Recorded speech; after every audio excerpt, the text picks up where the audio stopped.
the Minnesota Vikings. One, pick in the first round, and then they had 4 in rounds 3, and then another 3 in round 4. How'd you feel about their draft overall? Vikings had one of my favorite drafts of any team in the league. They wanted Christian Darrisaw all along. They were able to move down 9 spots, still get their player in Christian Darrisaw, and pick up additional selections from the New York Jets. Darrisaw is a guy who fell because there were minor injury concerns and because he didn't interview that well. But the fact is this, he's a terrific left tackle prospect who can also play on the right side. He's big, he's strong, he's a punch in the face type of run blocker that can turn you off the line of scrimmage, but he's also good in pass protection, very mobile, can also block on the second level. Kellen Mond at the top of round 3, I think was a real good pick. I thought Monde would go in the second round. He's a developmental quarterback. He's got all the physical skills. He's got a tremendous arm, made some of the nicest throws of any of the quarterbacks at the Senior Bowl, can get the pass through the tight spots. He's fleet-footed, can get outside the pocket and make the throws on the move, but you got to develop him. He tends to stare down the primary target too much. Doesn't always make great decisions, but that should come in time. It's just a matter of if they can harvest the best out of Kellen Monde, they potentially got their starting quarterback of the future. I thought Chazz Surratt and Wyatt Davis were outstanding selections in round 3. Chazz Surratt is a good system fit, a prototypical 4-3 weak side linebacker that covers a lot of area. He's good in pursuit. He can drop off the line in plain space. I absolutely love Wyatt Davis in the 3rd round. At one point in time, I thought Wyatt Davis was worth a 1st round pick. Hurt his knee in the national championship game. He's a mobile 325-pound lineman who is able to get out on the second level, take opponents from the action, but he's also he's a real leader on that offensive line. Very impressed by him. I'm kind of shocked that he lasted as long as he did.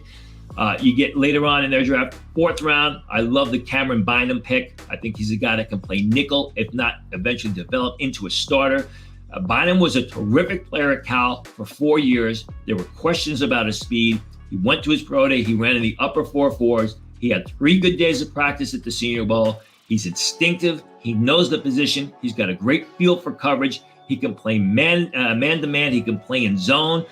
This is one of those day 3 picks that I think is really going to be productive as a rookie, and people are going to wonder why this guy lasted so long. Smith-Marsette, the receiver in round 5 that they took, could also be a steal. He's got all the physical skills that you want in the receiver. He's shown flashes. Coming into the year, he was graded as a potential top 45 selection by scouts. Kind of played very uninspired football last year, but he's got the underlying ability. Zach Davidson of Central Missouri is a guy who's an interesting pick. I got to interview him before the draft for about 40 minutes. Outstanding interview, intelligent guy, also a punter, a real good punter. So if the punter gets hurt, the Vikings can stick him back there and he can boom him with his leg. But he's an athletic pass catcher who just has to learn to play at a better level of competition, a bigger level of competition. Central Missouri postponed their season, but I was glad to see Davidson get drafted. And Jalen Twyman from Pittsburgh, a guy who opted out of the season. I think he went a lot later than he expected. He's your prototypical 3 technique type of tackle, a little bit undersized, but quick, fundamentally sound, plays with great pad level, good change of direction, can rush the passer, can penetrate the gaps. I don't know he's got a great amount of upside, but he's someone who I think could be a good situational defensive lineman. And speaking of defensive tackle, obviously the one name that really jumps out to me in their UDFA is big number 34 from that Oregon defense, Jordan Scott, somebody who I watched for years there and always stuck out because he's so stout, and just wearing number 34 as a defensive tackle is impossible to ignore. It's interesting because Scott, the prior 3 years to the 2020 draft, was a guy who would take on double and sometimes triple team blocks. And they couldn't move him off the line of scrimmage. I mean, it was impossible. And he wasn't a playmaker, but what would happen was he would occupy so much room and so many blockers in the middle of the line, he would allow his teammates to make plays on the ball. He lost 30 pounds coming into the season. I don't know that it was a good thing.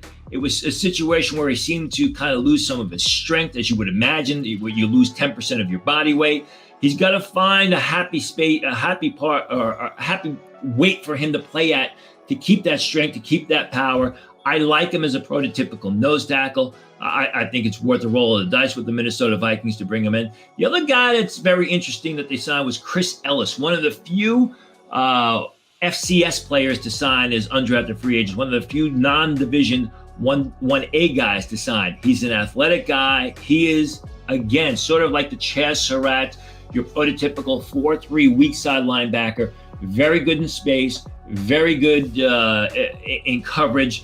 The son of Luther Ellis, the former Utah defensive lineman who played in the NFL for a long time. I thought that was also a good signing by the Vikings.